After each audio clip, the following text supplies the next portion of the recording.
Everyone. मेरा नाम सुमन कुमार है। मैं आईटी खड़गपुर से पास आउट हूँ। मैंने 5 मेंस लिखा है सिविल सर्विसेज में और 3 इंटरव्यूज दिए हैं। आज मैं प्रीलिम्स के बारे में डिस्कस करने वाला हूँ। जैसा कि ये देख सकते हैं कि मेरा मार्कशीट है। जब मैंने फर्स्ट अटेम्प्ट दिया था तो मेरे अराउंड 107 मार्क्स आए थे, और जब लास्ट अटेम्प्ट मैंने 2022 में दिया था तो उसमें मेरे 104 मार्क्स थे।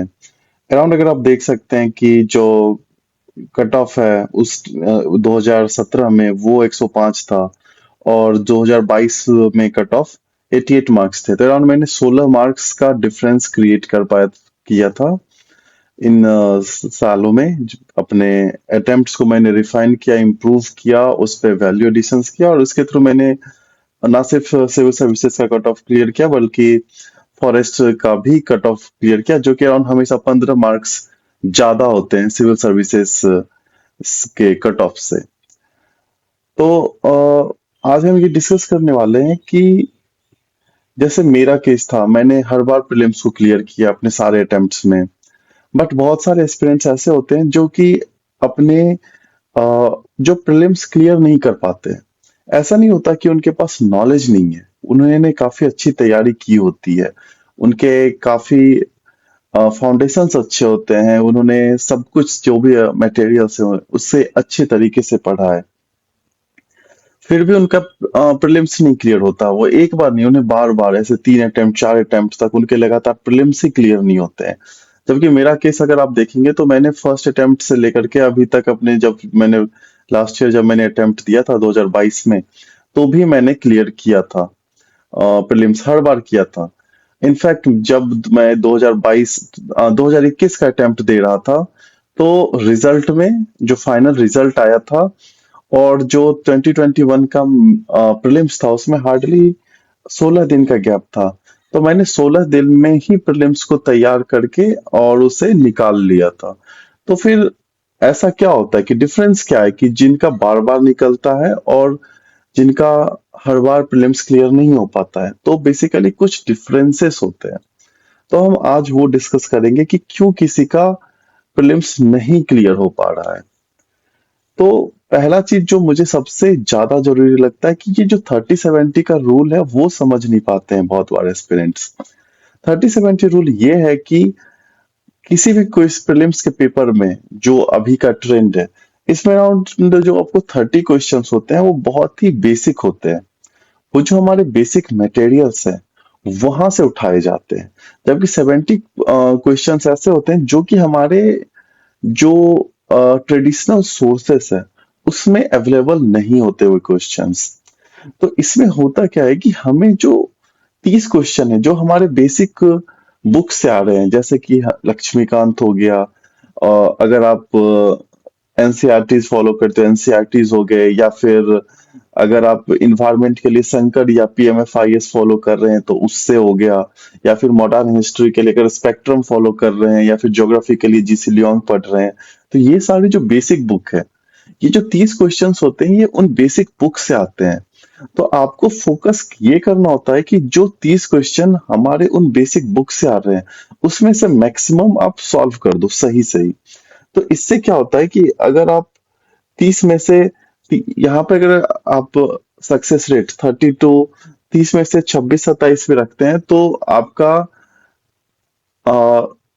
कट ऑफ के पास जाने के चांसेस बहुत हाई हो जाते हैं। जैसे कि अगर आप इस ईयर को देख लेंगे, 2023 का अटेम्प्ट जो है, इसमें क्या है कि बहुत ही कम क्वेश्चंस बेसिक सोर्सेज से हैं, तो अराउंड 30 क्वेश्चंस होंगे। तो अगर आप 30 में से 26 भी सही कर देते हैं तो आप 52 मार्क्स के अराउंड पहुंच जाते हो। फिर इस बार का कट ऑफ अराउंड 80 मार्क्स होना चाहिए, तो आप कट ऑफ के बहुत क्लोज हो जाते हो। और बाकी 70 में से बाकी जो 70 क्वेश्चंस हैं, इसमें से आप अराउंड 50% तो सिर्फ कॉमन सेंस यूज करके किया जा सकता है।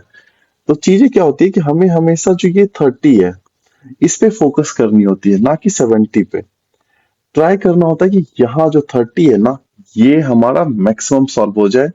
70 जो है वो हम अपने बेसिक सेंस कॉमन से कॉमन सेंस, हमारे थोड़े वाइड रीडिंग्स, या फिर इंट्यूशंस, उन सब की हेल्प से हम यहाँ 70 सॉल्व करते हैं।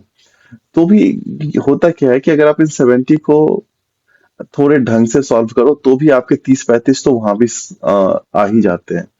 तो आप कट ऑफ बहुत इजीली क्लियर करते हो, इनफैक्ट 100 से अबव मार्क्स आ जाते हैं। अब होता क्या है कि हम क्या करते हैं कि पूरे टाइम जब हम प्रिपरेशन कर रहे होते हैं तो हम इन जो 70 क्वेश्चंस है ना, इस पे फोकस्ड होते हैं कि हम इन 70 क्वेश्चंस को कैसे टारगेट करें। अब इसे टारगेट करना बहुत ही टफ है क्योंकि इसके कोई फिक्स्ड सोर्स नहीं है कि यूपीएससी कहाँ से पूछ रहा है। हम प्रीलिम्स टेस्ट सीरीज लगाते हैं इन 70 क्वेश्चंस को टारगेट करने के लिए। प्रॉब्लम क्या होती है कि जब हम इन क्वेश्चंस को टारगेट करते हैं तो हमारा बेसिक वीक हो जाता है, और इन 70 को टारगेट करने के चक्कर में हम बहुत सारे गार्बेज इंफॉर्मेशंस एक्वायर कर लेते हैं।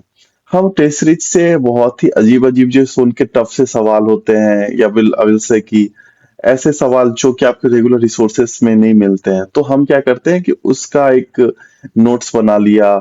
चलो टेस्ट सीरीज है, ये सवाल नहीं है हमारे रेगुलर सोर्सेस में, तो चलो उसका हम नोट्स बना लेते हैं ताकि ये जो 70 सवाल है ना, ये हमारे सही हो जाए। बट प्रॉब्लम ये होती है कि कभी भी आप कितना भी एफर्ट लगा लो, इन 70 सवालों को टारगेट करना बहुत मुश्किल है।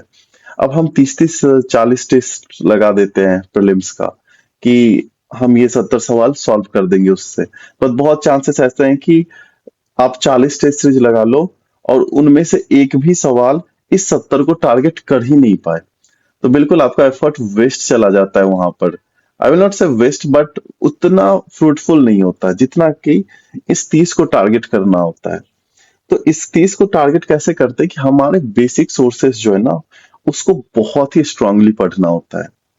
अब होता क्या है कि हम, जैसे कि आप स्पेक्ट्रम देख लो, हमने क्या किया कि हमने सपोज कि आपने 4-5 बार पढ़ लिया है।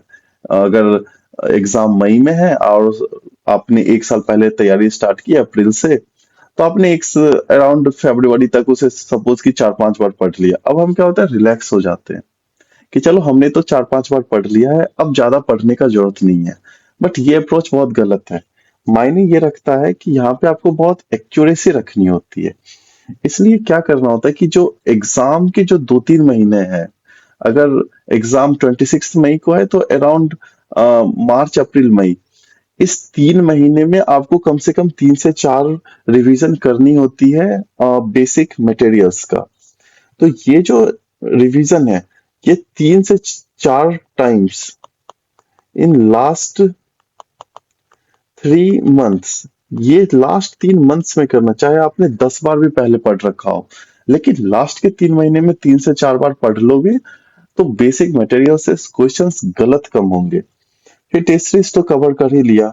जब एक बार बेसिक रिसोर्सेस आपके कवर हो गए हैं, तो फिर आप वाइड रीडिंग करना होता है ताकि जो है ना आपका सोचने का फ्रेम वो बढ़ जाए। इसके लिए हम क्या करते हैं, हम न्यूज़पेपर्स पढ़ते हैं। जब आप न्यूज़पेपर्स पढ़ोगे तो आपकी सोचने की जो कैपेबिलिटी है ना, वो बढ़ जाएगी।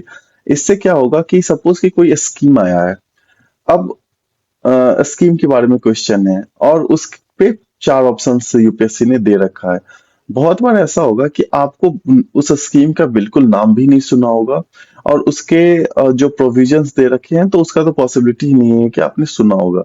लेकिन सिंस आपने वाइड रीडिंग की है ना, तो आपको पता चल जाएगा कि ये जो प्रोविजन है, ये तो पॉसिबल ही नहीं है क्योंकि ये हमने बहुत सारे स्कीम्स पढ़ा है न्यूज़पेपर में, लेकिन ऐसा स्टेटमेंट तो नहीं होता है।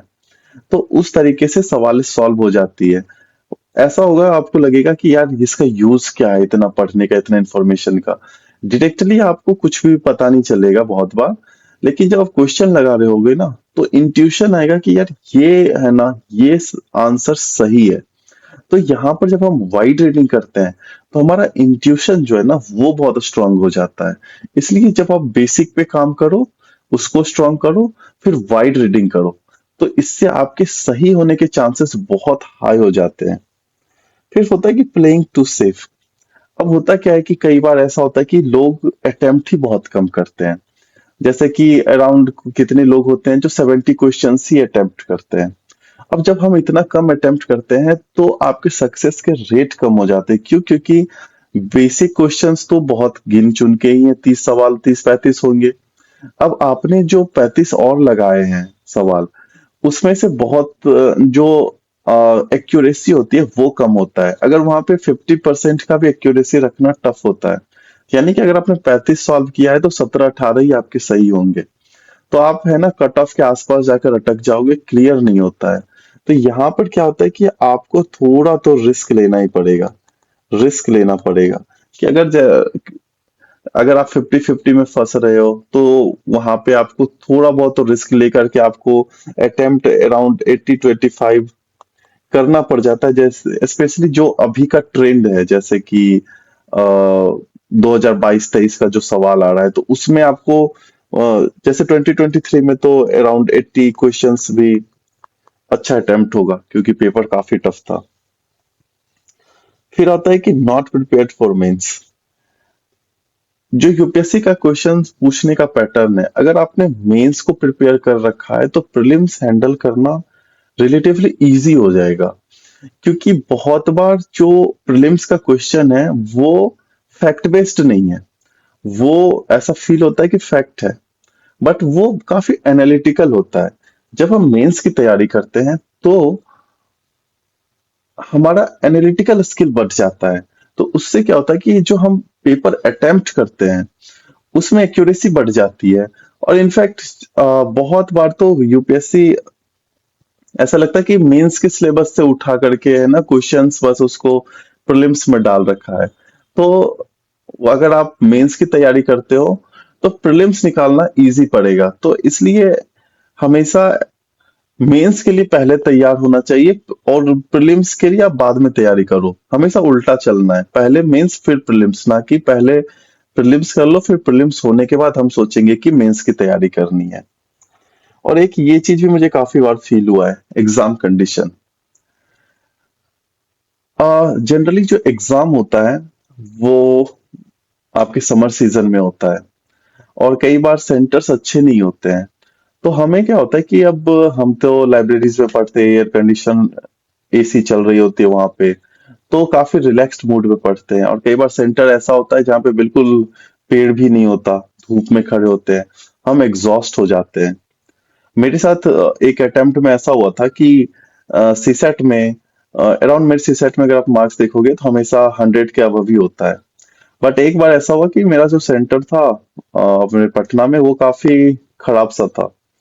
तो उस पे क्या हुआ कि उन्होंने सेंटर की जैसे ही जीएस पेपर 1 खत्म हुआ, उन्होंने मुझे हमारे सारे स्टूडेंट से बोला कि आप बाहर चले जाओ, गेट लॉक कर दिया। अब सेंटर के बाहर कुछ भी नहीं था। तो उससे क्या हुआ कि जो 3 घंटे का गैप था उसमें हम बुरी तरह से एग्जॉस्ट हो गए। और जब उन्होंने वापस बुलाया, अंदर बुलाया, तो पहले तो 15-20 मिनट तक तो नींद आने लगा। और वो बस एक ऐसा साल वही था जब मेरा अराउंड 77-78 मार्क्स ही बने थे जीएस पेपर 2 में। तो वहां से रियलाइज हुआ कि जो है ना एनर्जी सेव करना, स्पेशली पेपर 1 और पेपर 2 के बीच में, वो बहुत इंपॉर्टेंट है। तो इसलिए जब भी आपका सेंटर अगर घर से काफी दूर वूर है तो आप ऐसा करें कि आप होटल ले ले वहां के बगल में, या फिर किसी होटल में जहां पर जा किसी होटल रेस्टोरेंट में बैठ करके टाइम आप निकाल लो 2 घंटे, ताकि आप एग्जॉस्ट ना हो। क्योंकि ये बहुत ही उस समय टेम्परेचर आपका 40 के अबव ही होता है प्रीलिम्स के टाइम पे। तो आप एग्जाम कंडीशन को भी कंसीडर करें, क्योंकि उसका आपके रिजल्ट पे बहुत ज्यादा इम्पैक्ट पड़ता है। फिर हम बोलते हैं, फिर हम देखते हैं कि मेरे लिए क्या काम किया है। क्योंकि मैंने अक्रॉस द अटेम्प्ट्स मैंने हर बार प्रीलिम्स क्लियर किया है, वो भी बहुत ही अच्छे मार्जिन से। जब सिर्फ फर्स्ट अटेम्प्ट में मेरा 2 नंबर से था, अगर आप देखोगे बाद के अटेम्प्ट्स में तो कम से कम 15-16 नंबर ज्यादा ही रहे मेरे हर बार कट ऑफ से। तो फिर मेरे लिए काम क्या किया है? तो सबसे पहला तो यही चीज किया है मैंने कि मैंने हमेशा जो लास्ट के 2 महीने होते हैं उसमें मैंने ट्राई किया है कि 3 से 4 रिवीजन हो सारे बेसिक सोर्सेस के। और इनफैक्ट मैं जो भी करंट अफेयर्स के बुकलेट्स आते थे विजन आईएएस के, तो मैं उसका शॉर्ट नोट्स बना के उसको मैं ऑलमोस्ट 2-3 दिन पे पूरा रिवीजन करता था। और इससे हुआ क्या कि होता क्या है कि कोई भी बेसिक चीज मेरा गलत नहीं होता, बहुत ही कम गलत होते हैं। तो मेरे जो है ना, सिर्फ जो स्टैटिक सोर्सेस है उसी से मैं कट ऑफ के आसपास पहुंच जाता हूँ। फिर जो बाकी 70 क्वेश्चंस होते हैं जो कि मेरे बेसिक सोर्सेस से नहीं है, तो उसमें से अगर मेरा 50% भी सही हो जाता है तो मेरा कट ऑफ बहुत ही इजीली क्लियर होता है और काफी हाई मार्जिन से क्लियर हो जाता है। और दूसरा है कि स्ट्रॉन्ग बेसिक्स, तो बेसिक्स पे आपको फोकस करनी होते हैं। और तीसरा चीज है कि फ्रिंज टॉपिक्स होते हैं जो कि हम कई बार ध्यान नहीं देते, और जो हमारे कोचिंग क्लासेस होते हैं वो भी इस पे ज्यादा फोकस नहीं करते हैं, बट वो काफी रिवार्डिंग होते हैं। जैसे कि नेशनल पार्क, अगर आप 2-3 साल पहले तक के क्वेश्चंस देखोगे तो एक क्वेश्चन पक्के से आ रहा था कि ये नेशनल पार्क कहाँ है, या फिर उस नेशनल पार्क के बारे में थोड़ा डिटेल। जनरली जो आपको वीडियोस मिलेंगी यूट्यूब्स पे या फिर कोचिंग नोट्स में, तो वो क्या करते हैं, सिंपल ये बता देंगे कि कौन सा नेशनल पार्क किस स्टेट में है। जनरली वो उसके डिटेल्स में नहीं जाते हैं। तो आपको क्या करना होता है कि जो नेशनल पार्क्स हैं या फिर जो हमारे पुराने रामसर साइट्स हैं या फिर कुछ बड़े लेक्स हैं, तो इन सब को भी अच्छे से तैयार करना होता है डिटेल में। तो ये सारे सवाल आपके सही बैठेंगे। उसी तरह से एक दूसरा जो जॉनरे है वो है आपका ऑर्गेनाइजेशंस का।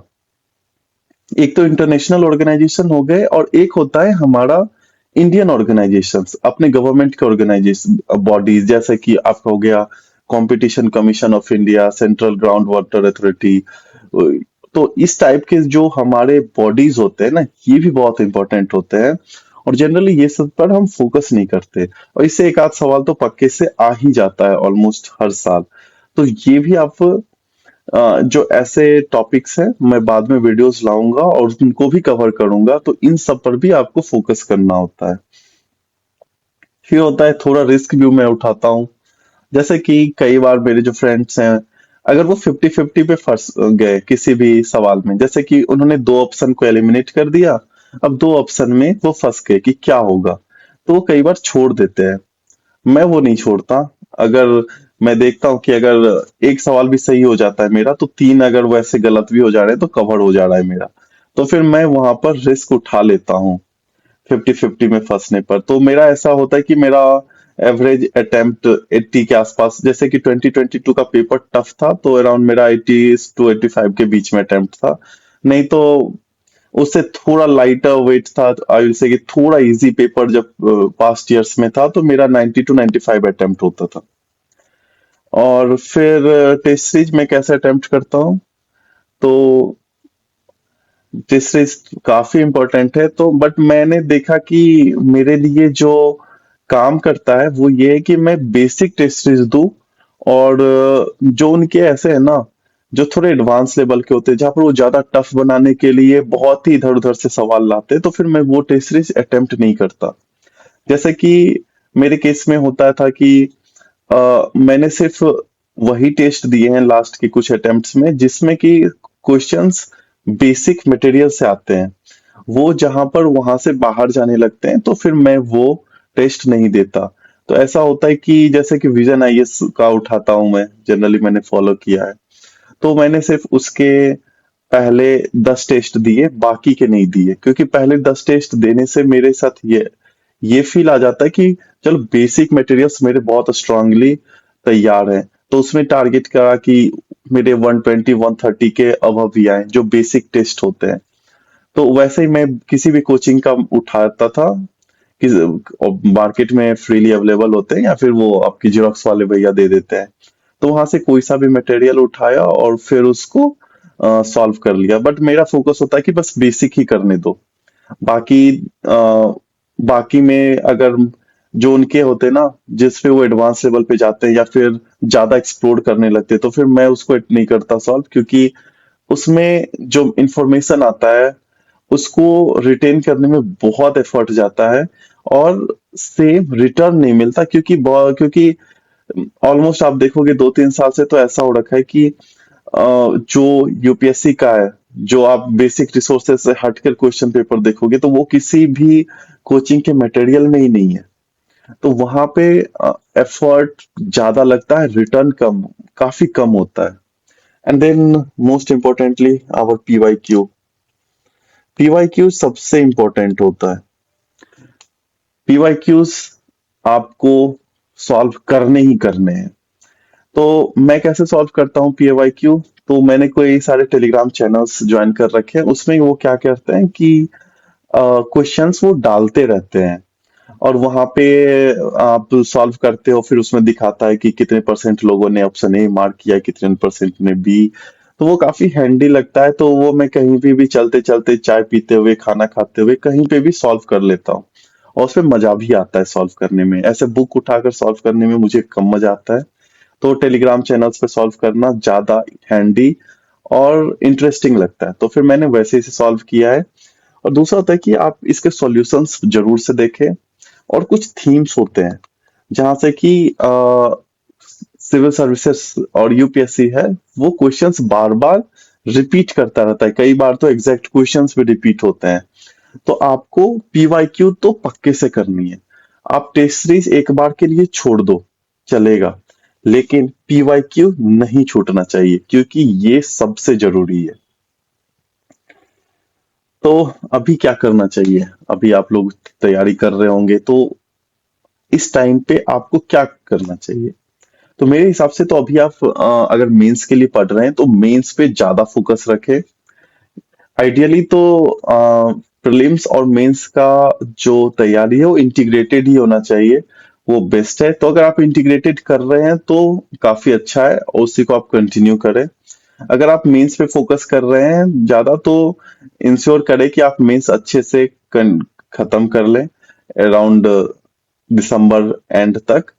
और उसमें सबसे जरूरी है कि आपका ऑप्शनल अगर कंप्लीट हो जाता है तो बहुत अच्छा है, क्योंकि फिर आपको अराउंड एटलीस्ट फरवरी से तो प्रीलिम्स में जान लगाकर लगना ही है।